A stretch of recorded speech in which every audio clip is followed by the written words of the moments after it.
Hindi nyo ba magamit or ma-open ang inyong mga GCash mga loads? So pag ino-open nyo, may ganyan pong lumalabas na problema or issue.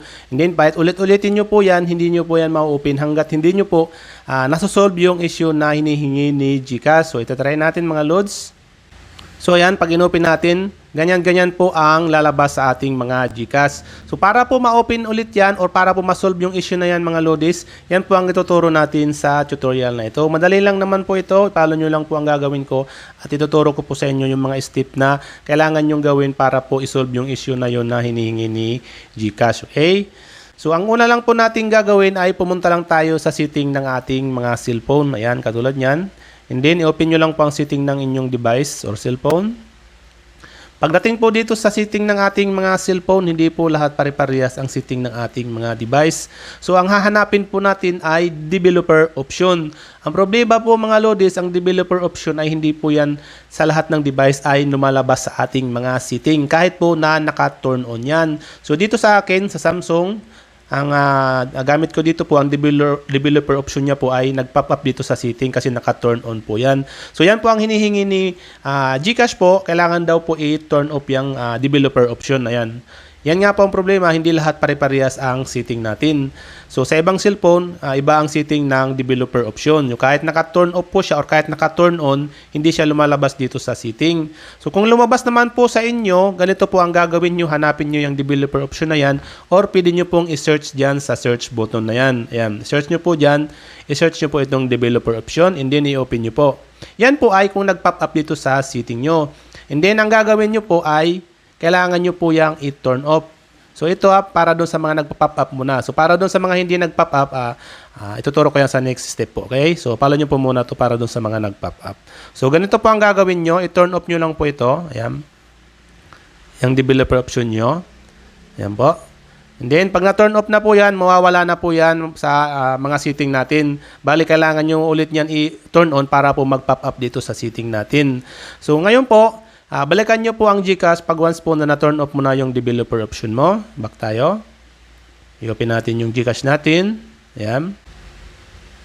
So, ganito na po ang lalabas. Maglo-load na po siya. Kung mapapansin nyo po, wala na po yung notification na lumalabas dito pag po tayo open ang ating mga GCash. So ngayon po, pwede nyo na pong enter yung inyong mga IMPIN and then ma-open nyo na po ang inyong mga GCash. So para doon sa mga hindi nag-pop up yung developer option or para doon sa mga hindi makita ang mga developer option, ganito po ang gagawin nyo. Balik ulit tayo sa ating setting. Pagdating natin dito sa setting mga lodis, hindi lahat talaga pare-parehas ang setting natin. Ang hahanapin po natin dito sa setting ay ang, scroll up lang na po natin, itong about phone. Minsan naman po hindi about phone ang lumalabas yan. Ang iba po my phone, ang iba po my information or phone information or personal information or system po ang lumalabas yan. Depende kasi sa setting ng ating mga cellphone at sa brand ng ating mga cellphone mga lodis. So dito, ang gamit ko po dito ay Samsung, kaya about phone ito. Sa iba po, hanapin nyo po yung mga sinabi kong yun, okay? So, open nyo lang po yan. And pagdating po dito sa about phone, minsan naman po ang lumalabas na agad dito yung hahanapin na build number. Okay, hanapin po natin ang build number ng ating setting. So, ang build number ko po ay dito nyo makikita sa software information. Dito po, ayan. Ang iba naman po ay makikita nyo yan dyan sa legal information or sa status. Diyan nyo po makikita yan. So, dito sa akin ay nasa software information. I-click nyo lang po yan. O, pwede nyo rin pong i-search dito kung hindi nyo po mahanap. Ayan, build number. I-search lang natin para po direct na build number. Ayan po. Lalabas po yan and then hanapin nyo po yung build number. I-open nyo lang po. And then lalabas po yung build number. Minsan naman po, hindi dito sa build number lumalabas ang ating mga developer option. Minsan naman po, dito naman po sa baseband version, sa kernel version. Kaya kung hindi po dito lumabas sa build number, dito nyo po siya i-click sa ibang mga version na yan. Okay? Kung hindi po dito lumabas sa build number. Para po palabasin ang developer option, ang kailangan nyo lang pong gawin ay i-click to ng 7 times ang inyong mga build number. Nakikita nyo po yan. I-click ko po ng 7 times. Ayan. 1, 2, 3, 4. Ayan po. Nakikita nyo po yan. Ayan.